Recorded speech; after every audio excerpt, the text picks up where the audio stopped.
You are watching Grace Television.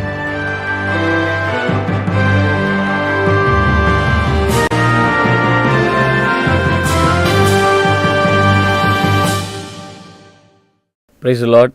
Grace டிவியில் talk with Jesus என்ற ப்ரோக்ராமில் உங்களை மீண்டும் ஒரு சும்மா பார்ப்பதில் மிகவும் சந்தோஷம். அநேக விதமான ஆவிக்குரிய ரகசியங்களோடு கூட தேவன் நம்மோடு கூட பேசி கொண்டு வருகிறார். அந்த வார்த்தைக்கு நாம் செவி கொடுத்து கீழ்ப்படிந்து அதை நம்முடைய வாழ்க்கையில் ப்ராக்டிஸ் செய்யும் போதோ, நம்முடைய குடும்ப வாழ்க்கையிலும் சரி, தனிப்பட்ட வாழ்க்கையிலும் சரி, நமக்கு ஒரு பெரிய வெற்றியை தேவனாகிய கர்த்தர் கொடுக்கிறார். ஏன்னா வேதம் சொல்லுது, ஜெயம் கொள்ளுகிறவன் எல்லாவற்றையும் சுதந்தரிப்பான், ஜெயம் கொள்ளுவன் என்னோடு கூட சிங்காசனத்தில் உட்கார்ந்திருப்பான் என்று ஆண்டவர் சொல்லுகிறார். ஆண்டவராக இயேசு நம்ம மேலே வச்சிருக்கிற ஒரு பெரிய நோக்கம் என்னென்னா, நம்ம ஜெயிக்கிற ஒரு வாழ்க்கை வாழ வேண்டும். நம்ம கிறிஸ்துவ வாழ்க்கையில் ஒரு ஜெயமாக, கிறிஸ்துவுக்குள் வாழும் எனக்கு வெற்றி உண்டு என்ற பாடலை பிரகாரமாக நம்ம எல்லா இடங்களிலும் நமக்கு ஒரு வெற்றியை கொடுக்கிறது தேவனா கர்த்தருடைய ஒரு நோக்கமாக இருக்கிறது. இன்றைக்கு ஒரு வசனத்தை நாம் தியானிக்கலாம். மத்தேயு 18ஆம் அதிகாரம் 18ஆம் வசனம். மத்தேயு எழுதின சுவிசேஷம் 18:18 பூலோகத்தில் நீங்கள் எவைகளை கட்டுவீர்களோ அவைகள் பரலோகத்திலும் கட்டப்பட்டிருக்கும், பூலோகத்தில் நீங்கள் எவைகளை கட்டவிழ்ப்பீர்களோ அவைகள் பரலோகத்திலும் கட்டவிழ்க்கப்படும் என்று மெய்யாகவே உங்களுக்கு சொல்லுகிறேன். இங்கே ஆண்டவராக இயேசு கிறிஸ்து ஒரு பெரிய அதிகாரமுள்ள ஒரு வார்த்தை நமக்கு கொடுக்கிறார். பூலோகத்தில் நீங்கள் எவைகளை கட்டுவீர்களோ, whatever you bind on earth will be bound in heaven. பாருங்கள், பரலோகத்துக்கும் பூமிக்கும் ஒரு ரிலேஷன்ஷிப் கொண்டு வரார். நம்ம பூமியில் என்ன செய்கிறோமோ அதில் பரலோகத்துக்கும் சம்மந்தம் உண்டு. அப்போ இந்த பூமியில் சில பேர் சொல்லுவாங்க, என்னை யாரும் பார்க்குறதில்ல, நான் எப்படியோ வாழ்ந்துன்னு போகிறேன். இல்லைங்க, பரலோகம் நம்ம வாட்ச் பண்ணி கொண்டு இருக்கிறது. நாம் இந்த பூமியில் என்னென்ன செய்கிறோமோ அதுக்கும் பரலோகத்துக்கும் சம்மந்தம் இருக்கிறது. அப்போ இங்கே ஆண்டவர் இயேசு சொல்றார், நீங்கள் பூமியில் எவைகளை கட்டுவீர்களோ பரலோகத்தில் கட்டப்பட்டிருக்கும். அப்போ நம்ம என்ன செய்யணும் அப்படின்னு சொன்னாக்கா, சாத்தானுடைய கிரியைகள் நம்ம குடும்பத்து மேலே, நம்முடைய பிள்ளைகளுக்கு விரோதமாக, நம்முடைய ஃபைனான்சஸ் விஷயமாக இருக்கட்டும், நம்முடைய தனி பொருளாதார காரியங்கள் எதுவாக இருந்தாலும் சாத்தானுடைய எல்லா காரியங்களையும் நாம் கட்ட வேண்டும். அது சத்துருடைய சாத்தானின் கிரியைகளை நாம் மேற்கொள்ள வேண்டும். பிரியமானவர்களே, அப்போது என்ன நடக்குது என்று சொன்னால், அது கட்டப்பட்டிருக்கும், பரலோகத்திலும் கட்டப்பட்டிருக்கும். அப்போது சாத்தானுடைய எல்லா அந்த மத்திய ஆகாசத்தில் கிரியை செய்கிற அவனுடைய பொல்லாத ஆவிகள் மேலே தேவன் நமக்கு அதிகாரம் கொடுத்துருக்கிறார்.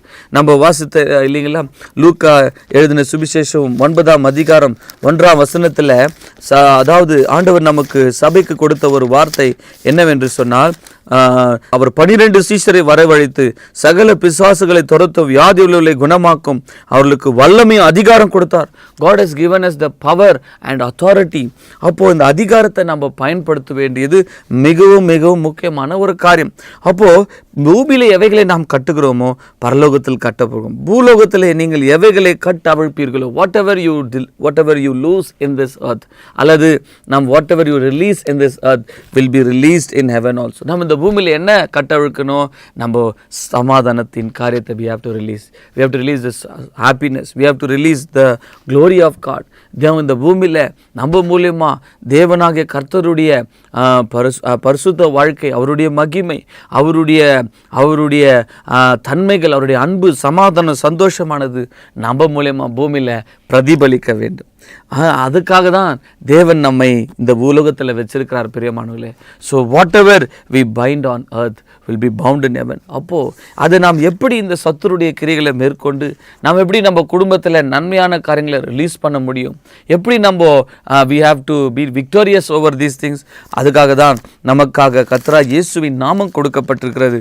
யோவான் எழுதின சுவிசேஷம் 14ஆம் அதிகாரம் 13ஆம் வசனம், நீங்கள் என் நாமத்தினால் எதை கேட்பீர்களோ குமாரனின் பிதா மகிமைப்படும்படி அதை செய்வேன், என் நாமத்தினால நீங்கள் எதை கேட்டாலும் அதை நான் செய்வேன். நமக்கு ஒரு பெரிய ஒரு ஆசீர்வாதம் என்னென்றால், கர்த்தராகிய இயேசுவின் நாமத்தினால எதை கேட்பீர்களோ அது குமாரன் பிதா மகிமைப்படும்படி அதை செய்வார். என் நாமத்தினால நீங்கள் எதை கேட்டாலும், what ever you ask in my name. அப்போது ஆண்டவராக இயேசு கிறிஸ்துவின் நாமத்தினால, அப்போ கீ என்ன என்று சொல்லி பார்த்தால், நமக்காக பொக்கிஷத்தை தேவன் வச்சிருக்கிறாரு. ஆனால் கீ என்ன என்று பார்க்கும்போது அவருடைய நாமம், அவருடைய வார்த்தை. இது ரெண்டுத்தையும் நாம் பயன்படுத்தும் போது இந்த பூமியில் எதெல்லாம் நம்ம கட்டக்கூடியமோ சத்துருடைய கிடைகளை கட்டிடலாம். எதெல்லாம் நம்ம ரிலீஸ் பண்ண முடியுமோ அதெல்லாம் நம்ம ரிலீஸ் பண்ணலாம். ஆசீர்வாதத்தை ரிலீஸ் பண்ணலாம். தேவ மகிமை நம்ம மூலியமாக வெளிப்படும். தேவனுடைய நாமம் மகிமைப்படுவதற்கு தேவன் நமக்கு கிரியை உதவி செய்வார். ஏனென்றால் அவருடைய நாமம் நமக்கு கொடுக்கப்பட்டிருக்கிறது. மார்க் எழுதின சுவிசேஷம் கடைசி அதிகாரத்தில் நாம் வாசிக்கிறோம். 16 அதிகாரம் 16 வசனத்தில் ஆண்டவராய் இயேசு கிறிஸ்து சொன்ன ஒரு வார்த்தை என்ன என்று சொன்னால், மார்க் 16 அதிகாரம் 16 வசனம், விசுவாசம் உள்ளவனாகி ஞானஸ்தானம் பெற்றவர் ரட்சிக்கப்படுவான். பிறகு 17 வசனம், விசுவாசிக்கிறவர்களுக்கு நடக்கும் அடையாளங்கள். ஆண்டவராய் இயேசுவின் நாமத்தை விசுவாசிக்கிற நமக்கு என்ன அடையாளம்? என் நாமத்தினால பிசாசுகளை துரத்துவார்கள், பிறகு நவமான பாஷைகளை பேசுவார்கள், சர்ப்பங்களை எடுப்பார்கள், சாவுக்கு எதுவானதை குடித்தாலும் அது அவர்களை சேதப்படுத்தாது, வியாதியஸ்தல் மேல் கைகளை வைப்பார்கள், அப்போது அவர்கள் சுஸ்தமாவார்கள். ஸோ இத்தனை விதமான அதிகாரங்களை தேவன் நமக்கு கொடுத்திருக்கிறார். நம்ம அதை ஆண்டவராய் இயேசுவின் நாமத்தை யூஸ் பண்ணும்போது அந்த வெற்றியை நீங்க பார்க்க முடியும். 20ஆம் வசனத்தில் அவர்கள் புறப்பட்டு போய் எங்கும் பிரசங்கம் பண்ணினார்கள். கர்த்தர் அவர்களோடு கூட கிரியை நடப்பித்து அவர்களாலே நடந்த அடையாளங்களினாலே வசனத்தை உறுதிப்படுத்தினார். God confirmed his word. ஆண்டவர் அவருடைய வார்த்தையை உறுதிப்படுத்தினார். அந்த சீஷர்கள் மூலமா பெரிய அற்புதம் அடையாளம் நடைபெற்றதுங்க. காரணம், God confirmed his word. அவர் வார்த்தையை உறுதிப்படுத்தினார். அவருடைய அதிகாரம் ஆண்டவராய் இயேசு கிறிஸ்துவின் நாமத்தில் நமக்கு நிறைய பேர் ஆண்டவராய் இயேசு நாமத்தின் சாதாரணமாக சொல்லுவாங்க. பட் சர்வத்தையும் அதிகாரம் படைத்த அவருடைய நாமத்தில் எவ்வளோ வல்லமை, அவருடைய நாமத்தில் வானத்துக்கு மேலா உயர்த்தப்பட்ட அவருடைய நாமத்தை நம்ம அறிந்து கொள்வது மிகவும் மிகவும் அவசியமான ஒரு காரியம். பிரியமானவர்களே, ஆண்டவராய் இயேசு கிறிஸ்து பிதாவுடைய வலது பார்சத்தில் வீற்றிருக்கிறார். He has all authority and power. So நம்ம கூட இந்த கடைசி காலத்தில் வாழ்ந்து கொண்டிருக்கிற நாம் அந்த அதிகாரத்தை பயன்படுத்த, இந்த உலகத்தில் நீங்கள் எதை கட்டுவீர்களோ அது இந்த பரலோகத்திலும் கட்டப்பட்டிருக்கிறோம். எதை நீங்கள் கட்டவிழ்க்கிறீர்களோ, ஸோ நீங்கள் சத்துருடைய எல்லா காரியம் உங்கள் குடும்பத்து மேலே எதெல்லாம் இருக்குதுங்க எல்லாம் கர்த்தராகிய இயேசுவின் நாமத்தினால நீங்கள் கட்ட முடியும். ஏன்னா Satan is defeated at the cross. சாத்தான் சிலுவிலே தோற்கடிக்கப்பட்டான். ஆண்டவராகிய இயேசு கிறிஸ்து சாத்தானை தோற்கடித்து விட்டார். வெற்றியை நமக்கு கொடுத்துட்டார். சாத்தானை அவருடைய காலின் கீழே நசுக்கி விட்டார். நமக்கு வெற்றி கொடுக்கப்பட்டிருக்கிறது. இன்னைக்கு எல்லா நாமத்துக்கு மேலான நாமம் கர்த்தராகிய இயேசு கிறிஸ்துவின் நாமம் காணப்படுகிறது. பாருங்க, கொலோசியர் 1ஆம் அதிகாரம் 13ஆம் வசனத்தில் சொல்றாரு, இருளின் அதிகாரத்திலிருந்து நம்மை விடுதலையாக்கி தமது அன்பின் குமாரனுடைய ராஜ்யத்துக்கு உட்படுத்தினவராக இருக்கிற பிதாவை ஸ்தோத்திரிக்க. இருளில் இருந்த நம்மை இப்போ வெளிச்சத்தின் ராஜ்யம், இப்போ நம்ம இருளின் ராஜ்யம் கிடையாதுங்க. we are in the kingdom of light. அதனால அந்த ராஜ்யத்தில் நம்ம சேர்த்து விட்டார். இப்போ அந்த ராஜ்யத்தில் என்ன நடக்கிறது பாருங்க, 16ஆம் வசனம், ஏனென்றால் அவருக்குள், கொலோசியர் 1:16, அவருக்குள் சகலமும் சிருஷ்டிக்கப்பட்டது, பரலோகத்தில் உள்ளவைகள் பூலோகத்தில் உள்ளவைகள், காணப்படுகிறவைகள் காணப்படாதவைகள், சகல வஸ்துக்கள், சிங்காசனங்கள், கர்த்தத்துவங்கள், துரைத்தனங்கள், அதிகாரங்கள் சகலமும் அவரை கொண்டு அவருக்கென்றே சிருஷ்டிக்கு. இந்த உலகத்தில் பார்க்குற எல்லா அதிகாரங்களும் சிங்காசனங்களும் இயேசு கிறிஸ்துவானவர் மூலியமாக தான் உண்டாக்கப்பட்டது. அவர் எல்லாவற்றுக்கும் முந்தினவர், எல்லாம் அவருக்குள் நிலைநிற்கிறது. verse 18, அவரே சபையாக சரத்துக்கு தலைவரானவர், எல்லாவற்றிலும் முதல்வராக இருக்கிறார். இயேசு கிறிஸ்து தான் சபைக்கு தலையா இருக்கிறார். அப்போ நம்ம என்னவா இருக்கிறோம்? அவருடைய அவயங்களா இருக்கிறோம். அவர் அதிகாரம் உள்ள, அவர் ராஜாதி ராஜா கர்த்தாதி கர்த்தாவா இருக்கிறார். நாமும் கூட அந்த அதிகாரத்தை கொடுத்தார். நீங்கள் ராஜாக்களை மாசாரமாக்குறீர்கள். verse 19, கொலோசியர் 1:19, சகல பரிபூர்ணமும் அவருக்குள் வாசமா இருக்கிறது. இன்னும் டோலத் ஆல் ஃபுல்னஸ் ஆஃப் காட், எல்லா தேவனுடைய பரிபூர்ணம் இயேசு கிறிஸ்துவானவருக்குள்ள இருக்குதுங்க. பாருங்க, அதே கொலோசியர் 2:9 சொல்றாருங்க, ஏனென்றால் தேவ தத்துவத்தின் பரிபூர்ணம் எல்லாம் சர்வ பிரகாரம் அவருக்குள் வாசமா இருக்கிறது. verse 10 சொல்றாரு, கொலோசியர் 2:10, அவருக்குள் நீங்கள் பரிபூர்ணம் உள்ளவர்களா இருக்கிறீர்கள். கொலோசியர் 2:10 எல்லாரும் வாசிக்கலாம். அந்த வசனம் டிஸ்பிளே ஆகும் போது, மேலும் சகல துரைத்தனங்களுக்கும் அதிகாரத்துக்கும் தலைவராக இருக்கிற அவர் இயேசு கிறிஸ்துவை பற்றி எப்படி பவுல் வர்ணிக்கிறார் பாருங்க. சகல துரைத்தனங்கள், ஆல் பிரின்சிபாலிட்டிஸ், சகல அதிகாரங்கள், ஆல் டொமினியன், அதுக்கு ஹெட் யாருன்னா இயேசு கிறிஸ்துவானவர் தான். அவருக்குள் நீங்கள் பரிபூர்ணம் உள்ளவர்களாக, we are filled by his presence, we are filled by his headship. அவருக்குள் நம்ம என்ன மாறிட்டோம் என்று சொன்னால் அவருக்குள் சகல விதமான ஆசிரத்தினால் நாம் பரிபூர்ணமுள்ள நாம் மாற்ற we are made perfect by him. பிரியமானவர்களே, எவ்வளோ பெரிய ஆசீர்வாதம். ஆகினால நம்ம கூட ஆண்டவர் கொடுத்த ஒரு வாக்குத்தத்தம், என் சபையை நான் கட்டுவேன், பாதலத்தின் வாசல் மேற்கொள்வதில்லை.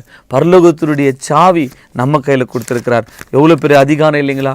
ஒரு வீட்டில் ஒரு பணக்கார வீட்டில் பாருங்கள், யார் வீட்டில் சாவி இருக்குதோ அவங்க தான் என்ன பண்ணுவாங்க, ஒரு பெரிய அந்த வீட்டிலே ரொம்ப அவங்ககிட்ட தான் பவர். மத்தேயு 16:19 பரலோகத்தின் திறவுகோலை நான் உனக்கு தருகிறேன். I give you the keys of heaven. பூலோகத்தில் நீ கட்டுகிறது எதுவோ அது பரலோகத்திலும் கட்டப்பட்டிருக்கும். பூலோகத்தில் நீ கட்டவிழ்ப்பது எதுவோ அது பரலோகத்திலும் கட்டவிழ்க்கப்பட்டிருக்கும் என்றார். எவ்வளோ பெரிய பவர் பாருங்க ஆண்டு நமக்கு கொடுக்குறாருங்க. பூலோகத்தில் நீ கட்டுறது எதுவோ அது பரலோகத்தில் கட்டப்பட்டிருக்கிறோம்.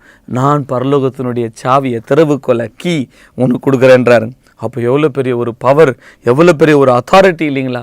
அதனால் பிசாசு திருடவும் கொல்லவும் அழிக்கத்தான் வரான்.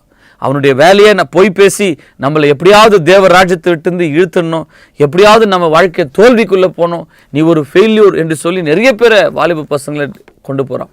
ஆனால் ஆண்டவர் சொல்றாரு, நீ எப்பொழுதுமே வெற்றி தான், நான் உனக்கு திறவுகோலை கொடுத்துக்கிறேன். I give you the keys of heaven என்று சொல்கிறார். பரலோகத்தினுடைய சாவியை நாம் கொடுத்திருக்கிறார். கர்த்தர் தாமே நம்ம கூட ஆண்டவராக இயேசு கிறிஸ்துவின் நாமம் நமக்கு ஒரு திறவுகோலாக இருக்கிறது. அவருடைய வார்த்தை நமக்கு ஒரு கீயாக இருக்குது. கர்த்தர் தாமே நம்ம கூட ஆசீர்வதித்து நம்ம சத்ருவாகிய சாத்தானின் கிரியைகளை மேற்கொள்ளும். யாக்கோபு 4:7 வாசிக்கிறோம், resist the devil, he will flee from you. அதனால் பிசாசுக்கு எதிர்த்து நெருங்க. உங்கள் குடும்ப வாழ்க்கை, தனிப்பட்ட வாழ்க்கை, எல்லா காரியங்களும் சத்துருடைய காரியங்களை கட்டி நாம் வெற்றியுள்ள கிறிஸ்துவ வாழ்க்கை வாழ கர்த்தர் உதவி செய்வாராக. அன்புள்ள பரலோக பிதாவே, அருமையான ஆண்டவரும் இரட்சகருமா இருக்கிற இயேசு கிறிஸ்துவின் நாமத்தினால நம்முடைய பிள்ளைகளை இந்த நிகழ்ச்சியை பார்த்திருக்கிற ஒவ்வொருத்தருக்காக ஸ்தோத்திரம். அவளை ஆசீர்வதிக்கிறோம்.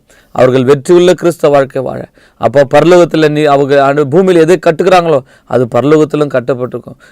ஆண்டவரே, பூலோகத்தை எது கட்டவிழ்க்கிறாங்களோ அது பரலோகத்தில் கட்டவிழ்க்கும்னு சொன்னீரே. ஆண்டவரே, அவங்க ஃபேமிலி லைஃப், குடும்ப லைஃப்பில் சத்துரு எந்தெந்த பிரச்சனை கொண்டு வருகிறானோ எல்லாவற்றிலும் கர்த்தராகிய இயேசு கிறிஸ்துவின் நாமத்தினால ஆண்டவரே சத்துருவாகிய சாத்தானின் கிரியைகளை கட்டு விடுகிறோம். ஆண்டவரே, அவங்க குடும்பத்தில் சமாதானம், சந்தோஷம், பொருளாதாரத்தில் ஆசீர்வாதம், கடன் பிரச்சனை நீங்கி ஆண்டவரே அவங்க குடும்ப வாழ்க்கை கட்டப்பட ஆசீர்வாதமாக இருக்க உதவி செய்யும். ஆண்டவரே, சத்துரு எந்தெந்த விதத்தில் அவங்க குடும்பத்தை கட்டி வைத்திருக்கிறானோ, பிரிவினை, பகை, விரோதம், குரோதம், குடும்பங்கள் உடைந்து போகிற காரியங்கள் இயேசு கிறிஸ்துவின் நாமத்தினால அதை கட்டி நாங்கள் கடிந்து கட்டுகிறோம். ஆண்டவர் குடும்பங்களில் சமாதானம், சந்தோஷம், வெற்றியை கொடுத்து ஆஸ்வதிக்கும்படியா, ஆண்டவர் சமாதானத்தை கொடுத்து ஆஸ்வதிக்கும்படியா இயேசு கிறிஸ்துவின் நாமத்தில் வேண்டிக் கொள்கிறோம் பரமபிதாவே. ஆமேன், ஆமேன். Praise the Lord. God bless you all. கர்த்தர் உங்களை ஆசீர்வதிப்பாராக.